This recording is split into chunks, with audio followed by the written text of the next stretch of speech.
na pwedeng magbago. Kanina, sinabi niyo, lahat ng bagay nagbabago. Lahat, di ba? Pati ginto. Sabi nila, ginto, hindi yan, nagbabago yan. Kotse, tao, bagay. Kung hindi magbago, kukupas. Tama? Ang tao din, kanina sinabi nyo, ang tao ay nagbabago. Jazakallah khairan, Abdul Malik. Inshallah. Kaping barako sa umaga. Hindi pa kayo nagkape? Dumating na yung puto sa inyo, wala pa? Oo. Wala pa? Mamaya yan, sa recess. Okay, bro. Ano yung dapat natin hilingin sa Allah na panatilihin tayo? Dahil nasabi natin ang lahat ng bagay ay nagbabago. Yung puso dapat na hilingin natin sa Allah subhanahu wa ta'ala, may isang dua na yang tabiqal qulub tabbit qalbi ala dini. Bismillah. Yung hilingin natin sa Allah subhanahu wa ta'ala ay puso natin manatili Masya Allah, Masya Allah. Bisaya di ka bay. Bay, Bisaya di ka bay. Agadin man ka. Davao, Oriental, Occidental o saan? Oriental. Mini forest, saan yun? Sa Davao Oriental? Waka kailan ng mini forest? Dito sa Davao? Waka na nakadunog ng mini forest? Bisag dili ka laagan bay, pero waman na siya sa dili laagan. Dili tanan nga laagan kay balhan unsay lugar ana siya. Mini forest. Sinong may alam sa inyo ng mini forest sa Davao? Are, sa kakataon kay mini forest? Oh, mga maranaw. Dagay mga maranaw dito bay. Napa sila masjid dito. Diyan mismo sa sa Davao. Ah? Oh, yun. Taga Davao man to. Anyway, hindi ang Davao ang pag-usapan natin. Maganda kasi yung sinabi niya kanina eh. Yung dua na inihiling natin na, Ya Allah, panatilihin mo ang aming puso at ang aming pananampalataya at ang paggawa ng kabutihan na panatilihin ito na tuloy-tuloy. Nasabi kasi yan ni Propeta Muhammad sallallahu alaihi wasallam dahil minsay sinabi niya, Inna quluba bani Adama bayna isbay'i min asabi ar-Rahman yuqallibu kayfa yasha. Faqala an-nabiy sallallahu alaihi wasallam, Ya musarrif al-qulub, sarrif qalbi ala dinik wa ala ta'atik. Hadith ni Propeta, hadithun sahih na sinabi niya, katotohanan ang mga puso ng mga angkan ni Adan ay nakasalalay, nakadepende sa kamay o sa mga daliri ng Allah. At babaguhin niya kung sino ang kanyang babaguhin at kung sino ang kanyang pananatilihin. Sabi ika ni Propeta sallallahu alaihi wasallam nung narinig niya ito na sinabi niya, sabi niya, O aking tagapaglikha ang aking Panginoon, na siyang may kapangyarihan sa puso ng kanyang alipin. Yuqallibu kayfa yasha. Babaguhin niya o pananatilihin niya ang kahit sino sa naisin niya. Ya Allah, hinihiling ko na panatilihin mo ang aking puso sa paninindigan, sa paniniwala, hindi mabago, at ganun din ang aking paggawa ng kabutihan na manatili. Tignan niyo mga kapatid, bakit ang paggawa ng kabutihan na isinama dito sa pananampalataya?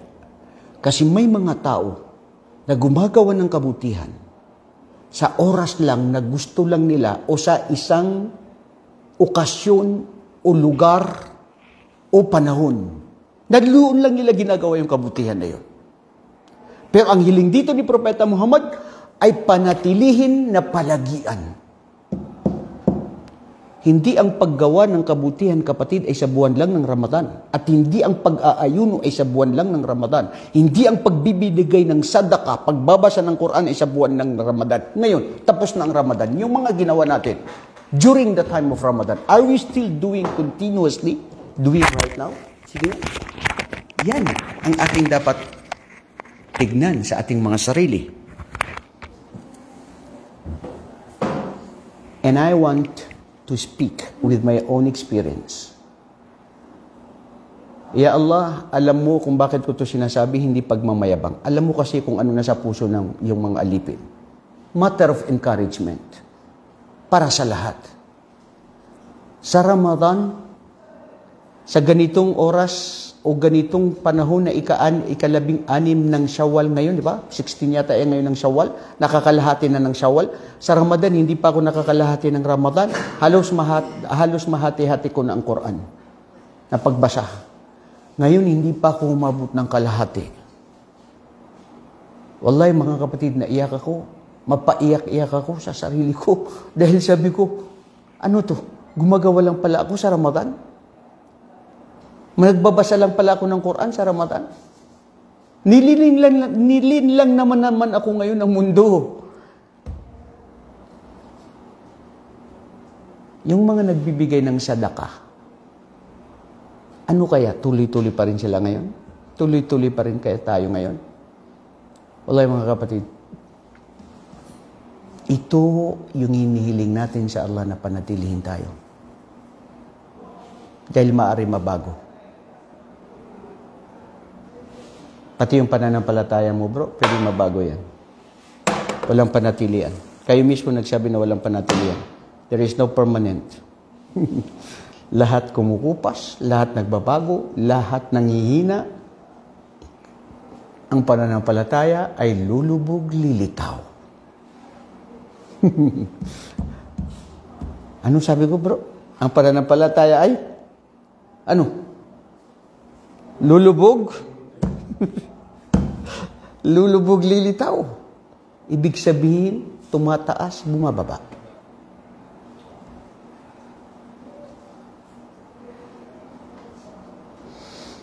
At ang bawat isa dito sa tinakpan na ito ay may mga pagsubok, may mga suliranin, may mga pahirap sa kanyang buhay. At pagsubok sa iyong pananampalataya, sa pamilya, pera, trabaho, at fitnatul fiddin. Pati ang sinasabing pagsubok sa relihiyon na ngayon ang siyang pangkasalukuyan na ating nasasaksihan na. Mayroon ba pagsubok sa relihiyon? Bro? Ano? Tulad ng ano? Bismillah.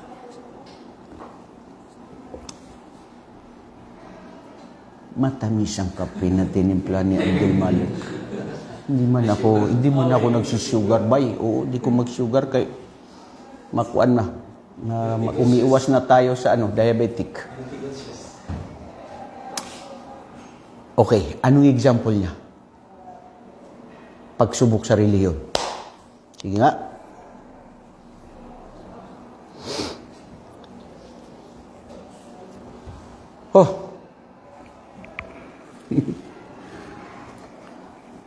Ano sa example? Sabi niyo, may pagsubok sa relihiyon. Lahat may pagsubok, di ba? Sino sa inyo walang pagsubok? Itaas ang kamay. Bro, tigasan ka sa atin. Ha? Marantao. Maranob sa siya kini. Kala ko balik Islam. Mukhang balik Islam, no? Ikaw, bro, tigasan. Dipulog. Dipulog sa manukan? Manukan sa dipulog. Apit ra ba da? Dipulog sa iligan, di ba? Duha ka beses na ako nag-ato sa dipulog. Ikaw, bro, tigasan. Lugait sa Iligan City. Lugait. Apit dito sa Initaw. May mga aswang dito sa inyo? Sa initaw kasi, sa initaw, pag narinig mo initaw, trademark na yung mga aswang, katulad ng kapis. Kaya sinabi mo kasi, magkalapit lang. Kaya naitanong ko, wala naman, no? Sige bro, ano ang katulad ng pagsubok sa reliyon? Siguro yung financial din. Tignan mo yan, ha? Siguro pagsubok din sa reliyon dahil sa financial. Okay, iugnay mo ang financial sa reliyon. Sige. Siguro yung mga... Paano mo siya maiugnay? Paano mo maiugnay ang financial sa reliyon? Sige. Dahil siguro sa? Sa kagaya ng Ustad, yung palataya na malayo na sa dawa, tapos may panahon na pupunta, walang pamasahe. Walang pamasahe. Walang pera. Gaya nito, every Friday, di siguro makakapunta. Ganun. Yung rason na financial. Sang-ayon ka ba doon, kapatid? Taga Dipulog. Ano sabi niya? Dahil sa relihiyon, pagsubok din ay dahil sa pinansyal. Ang ugnayan niya na binigay niyang example ay tulad ng halimbawa, pagpunta mo rito, tapos hindi pa nagsweldo, wala pang pamasahe. So, ano ang kanyang ugnayan doon sa sinasabing pinansyal na wala siyang pamasahe? Sige, kailangan natin yan. Ikaw ba ay sumasang-ayon doon, kapatid? Sa akin naman hindi. Maganda yan. Maganda yan. May kasalungat yan eh.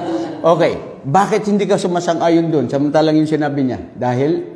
Kasi kung maghanap ka ng paraan, pwede ka ng marami ng paraan.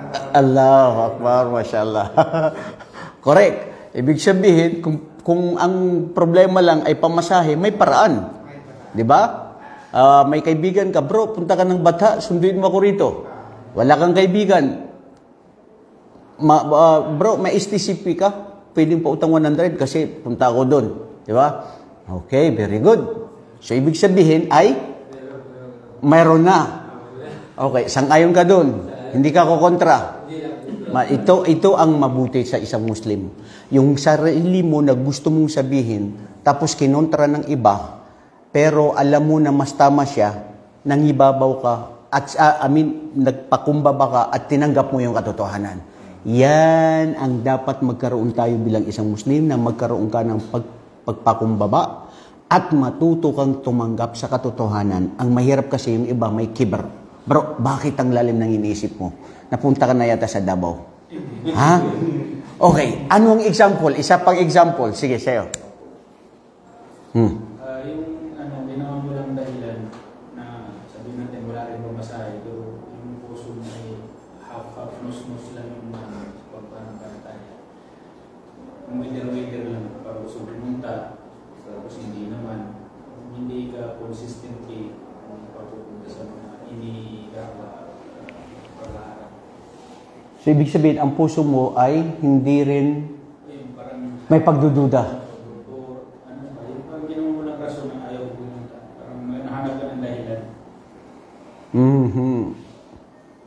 May hinahanap kang dahilan. Pag gusto, may paraan. Pag ayaw, maraming dahilan.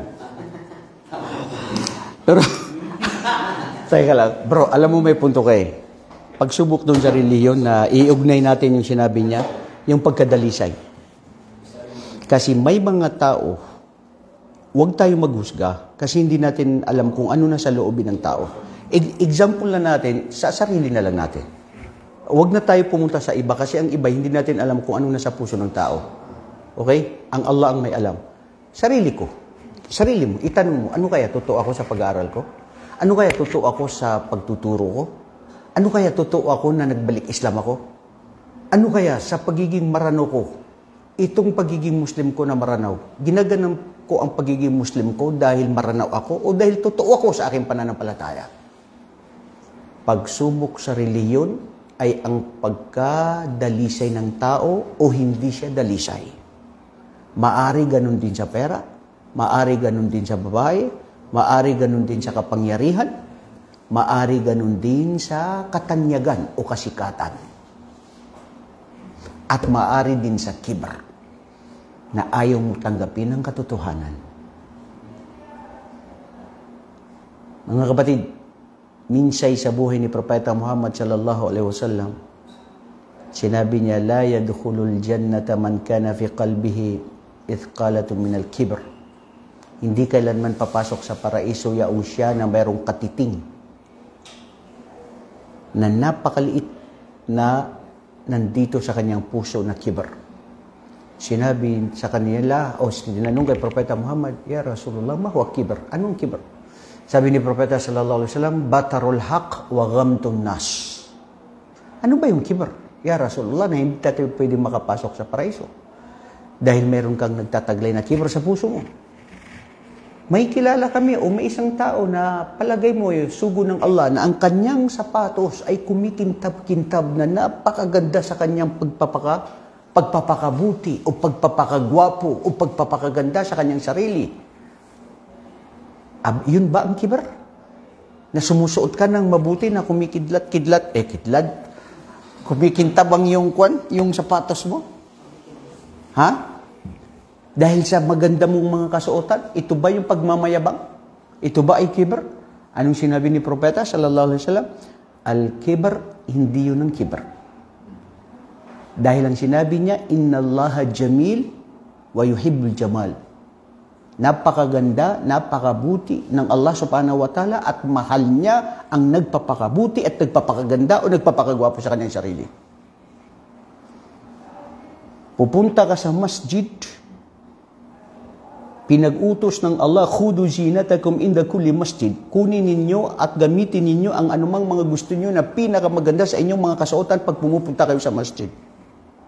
Kung ipinagbawal nga o makro ang isang tao na pupunta sa masjid na kumain ng sibuyas o kumain ng thum, garlic, dahil baka ikaw ay makasagabal sa isang nagkukonsentrate na nagdarasal para sa Allah at naamoy niya ang bunganga mo, ikaw pa kaya na pupunta sa masjid na alam mo ang amoy mo, alam mo yung kasuotan mo, ni hindi ka nahiya na harapin mo ang iyong tagapaglikha, nakakausapin mo, na magdarasal ka.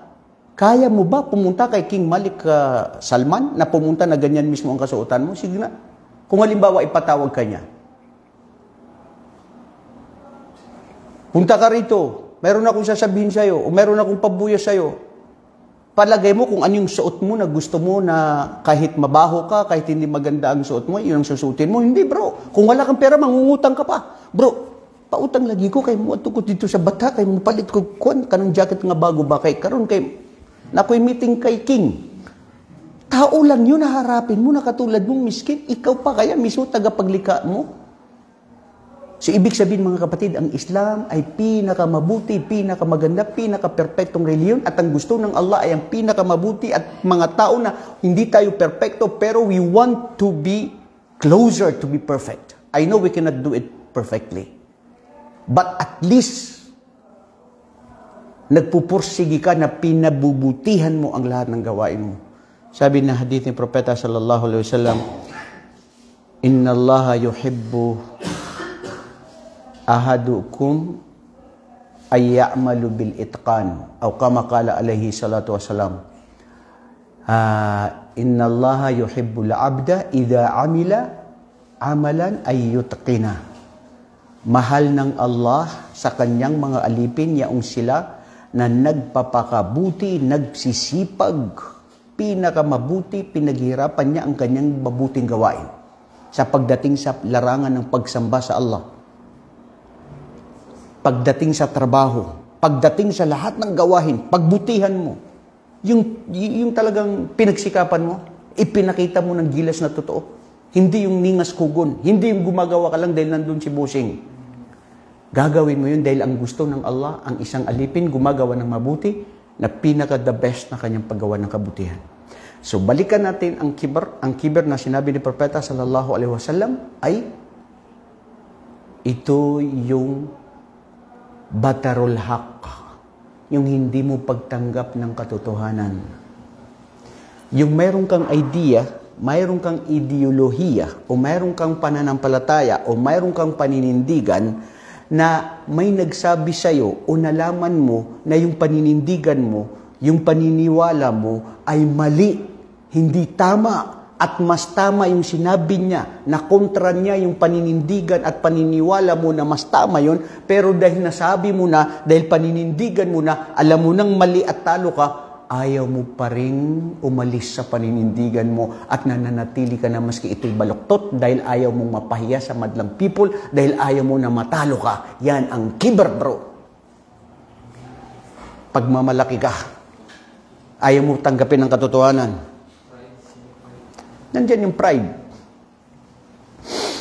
Okay. Pangalawa, anong pangalawa sa kibber na sinabi ni Propeta Muhammad? Ghamdun nas. Akala mo ikaw lang ang pinakamarangal, pinakamabuti sa mga tao. Lahat sila mapikwes, anabaskwes.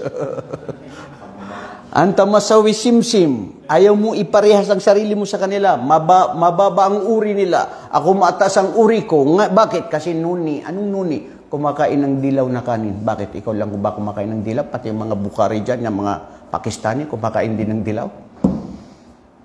Mga kapatid, ang isang tao na tunay na mananampalataya sa Allah na isang Muslim dapat mapagkumbaba.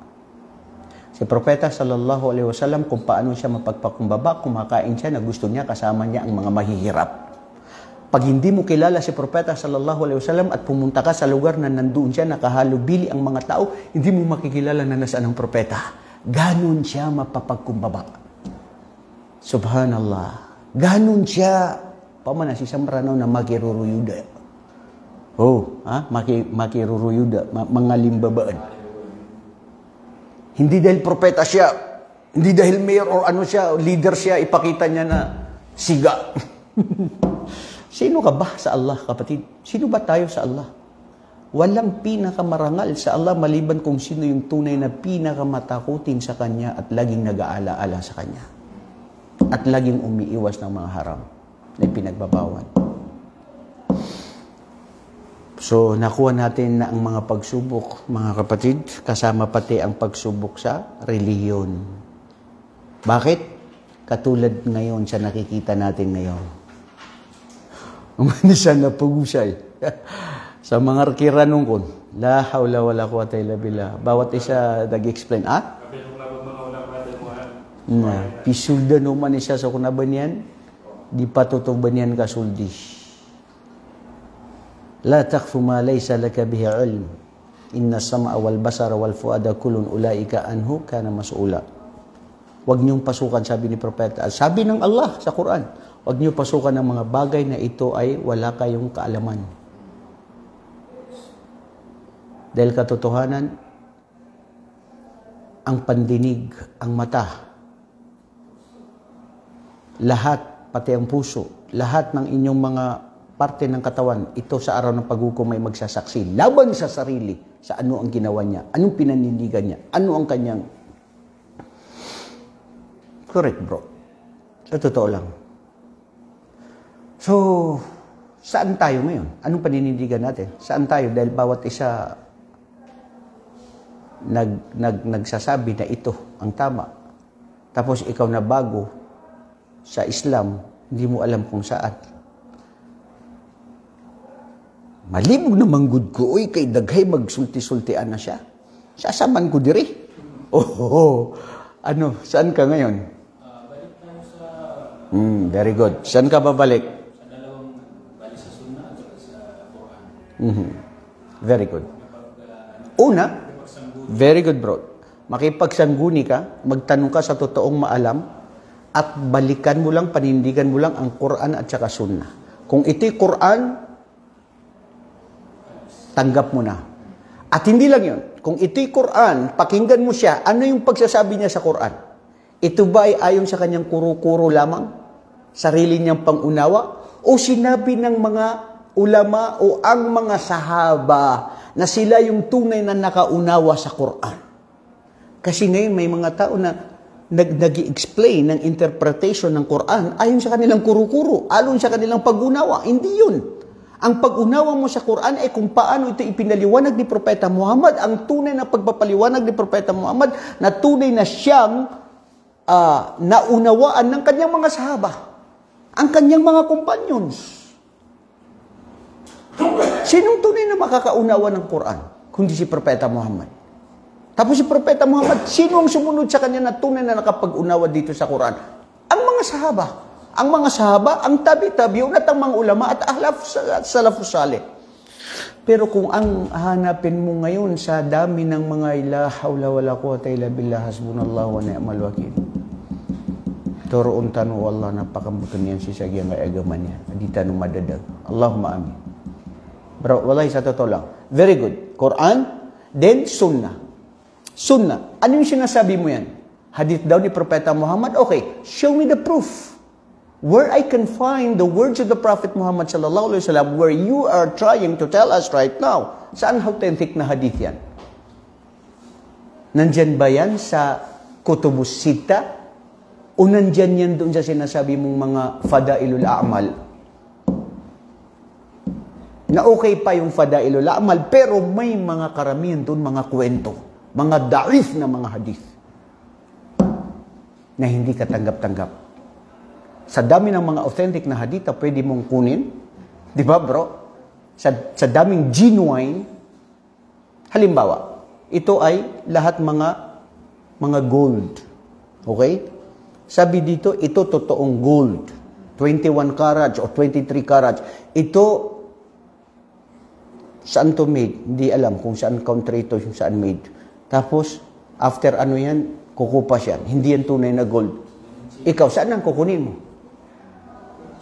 Maski maganda itong peke na gold, maski gaano siya kaganda kaysa dun sa tunay na gold, kukunin mo pa rin yung peke na mas maganda.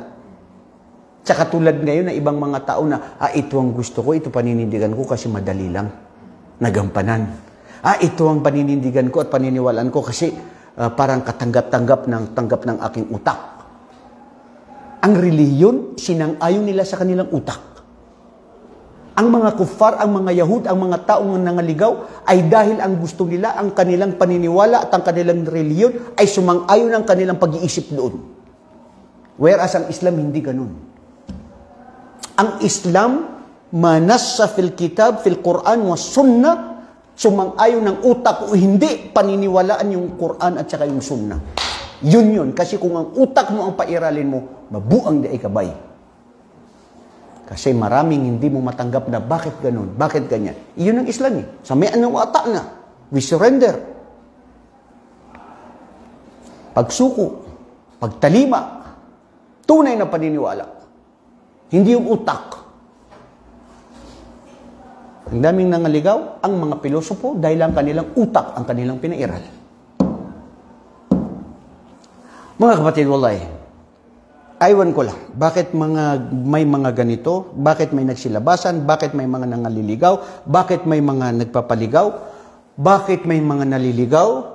Babalikan natin yung hadith ni Propeta Muhammad sallallahu alaihi wasallam na ang puso ng bawat isa ay nandoon sa mga nakasalalay sa daliri ng Allah, sa kanyang mga daliri. Kung sino ang kanyang pananatilihin niya. Sino ang kanyang ililigaw niya. Ya Allah, na ikaw ang may panghawakan sa aming puso, panatilihin kami. Hanggang mamatay sa amin ang paniniwala sa tunay na nag-iisang Diyos na walang pagbabago. Dahil maaari nga magbago tayo, bago tayo mamatay dito sa sanlibutan na ito. At kung bakit may nangaligaw, o bakit may nagpapaligaw, at bakit ito nangyayari, propesiya ni Propeta sallallahu alaihi wasallam na the more na darating ang mga panahon na kung saan sa mga huling panahon ang mga taong nagsasalita ng katotohanan, sila ang pasisinungalingan ng mga tao. Ang mga sinungaling na hindi totoo, sila ang paniniwalaan ng mga tao. Ang mga khadaat at ang mga mapanlinlang, sila ang patuloy na paniniwalaan. Ito ngayon ang nakikita natin ngayon, na maski doktor, sheikh, na totoo ng kanyang pinagsasabi, pero hindi sang ayon sa kanilang kagustuhang puso't isipan, kinukontra nila, hindi nila tinatanggap, maski gaano katotohanan na sinasabi mo Quran at Hadith, dahil ito ay salungat sa kanilang paninindigan at paniniwala. Ito ba ang Islam? Hindi. Ang Islam, ano? Pagtalima, pagtanggap, pagsuko, aslimo. Tanggapin nyo, sabi ng Allah, panghamak at panghihawakan ito. Panatilihin ito. Dahil mga kapatid, wallahi sa totoo lang, hinihiling natin talaga ang gabay ng Allah na manatili sa atin. Kailan ba yun? Isang araw? May pumunta dun sa center namin, gustong mag-Muslim. Bisaya, day, nga naman mag-Muslim ka, day. Tulo naman ko katuig diri. Dugay naman ko na nagsulti sila sa ako, akong amo na mag-Muslim na ka, maayo ka ng relihiyon, ganyan-ganyan. Hindi ko, ayaw ko. Kasi nanatili ako sa pagka-Kristiyano. Nanatili ako sa kung anong gusto ko. Pero hindi ko alam, nung isang araw, parang ang puso ko, kumukutob. Ano ba tawag doon? Parang nakakaramdam na ako. Naggusto kong maniwala ang puso ko sa tunay na nag-iisang Diyos. Naririnig ng puso at isipan ko ang Islam. Wallahi, hindi sinasabi sa akin ng mga amo ko, mabuti hindi nila ako pinipilit. At ayaw rin akong pilitin. At hindi ko rin dapat ako ay pilitin. Dahil ang tao, bro, hindi mo dapat siya pilitin. Kung anong gusto niya, lahat tayo riya. Pati nga sarap sa reliyon, walang sapilitan. Pero ngayon, nandito ako ngayon kasi sinabi ko sa amo ko na gusto ko nang mag-Muslim. Umiyak sila at inano nila ko. Sabi nila, tagal ka na namin sinasabi na mag-Muslim ka, dili ka mag-Muslim, karon ka nag-Muslim na, walang nagsabi sa'yo. Bakit? Sabi niya, hindi ko alam. Ang puso ko, gusto ko nang mag-Islam. Allahu Akbar. Inna Allah yahdi man yasha wa yudillu man yasha. Siya ang Allah, nagagabayan niya ang kanyang alipin kung sino ang gagabayan at ililikaw ang kung sino ang kanyang ililikaw. May isang tao naman na alam na ang Quran. Alam na ang relihiyon niyang Kristiyano. Alam na niya ang Islam. Alam niya na ang Islam ang totoong relihiyon. Alam na niya na ito ang totoo at mali ang kanyang paninindigan. Pero nananatili siya doon sa mali. O bakit? O hindi siya nananatili sa mali? O dahil mismo ang Allah ay hindi siya babaguhin? Dahil alam ng Allah kung sino ang karapat dapat pumasok sa kanyang paraiso. At alam niya kung sinong dapat pumasok sa imperno. At alam niya kung sino yung mga matotoo sa kanilang puso't isipan. Kaya mga kapatid, alam natin sarili natin. Alam natin ang pagkukulang at kasalanan natin. Alam natin marupok tayo. Alam natin kung tayo ay sakim. Alam natin kung tayo ay hindi makatotohanan. Inihiling natin sa Allah, hindi lang yung paghiling natin sa mga makabundong bagay. Nandyan tayo, gusto natin na may marami dito sa mundong ito. Pero panandalian niyang yung mga yan. Palamuti lang yung mga yan. Lalayasan mo rin yan. Kukupas din yan. Anong dapat mong hilingin sa Allah? Yung kabutihan mo para sa araw ng paghukom. Yung akhirah mo ang hilingin mo sa araw ng paghukom.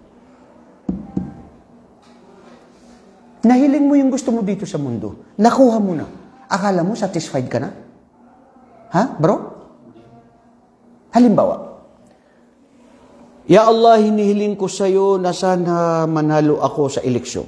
Maging gobernador, mayor. Nanalo ka gobernador, mayor. Palagay mo pag nandun ka na, satisfied ka na? Kuha mo na ang lahat? Dami kayong problema dun. Isa lang ang asawa mo, ya Allah, sana makapagduwaya ako, makadalawa, tatlo, hanggang 4 pang asawa ko. Palagay mo pag naging 3, 4 ang asawa mo, satisfied ka na dun? Nakuha mo na ang lahat? Ang dami ng problema. Isa lang ang asawa mo, lahat na ibigay sa iyo, lahat na kuha mo, lahat ng hiling mo binigay sa iyo. Ano pa ang nagkukulang? Hindi mapuno at masatisfied ang wala siyang ano? Hindi napupuno. Hindi makontento. Correct, totoo yan. Hadith yan ni propeta eh. Di ba? Isinalarawan niya ng isang tao pag nakakuha ng isang basket ng mga alahas. Isa na yun. Nakuha na niya. Dati wala siya. Hiniling niya, sana magkaroon. Nakuha na niya. Naging isa na. Magsulti na naman good siya. Sana naging 2 na lang to. Naging 2 na naman. Ay, 2. Parang kulang. Sana naging 3. Sana naging 4. Sana naging 5. Sana naging. Sana. Kailan matatapos ang sana na yan? Hanggang dumating sa'yo ang kamatayan, kapatid, na hindi ka pa rin napupuno. Irda bima kasamallahu laka takun agnan nas. Maging ikaw ay kontento sa ipinagkaloob sa'yo ng Allah. Dahil ikaw, pag naging kontento, siya ang pinakamayaman.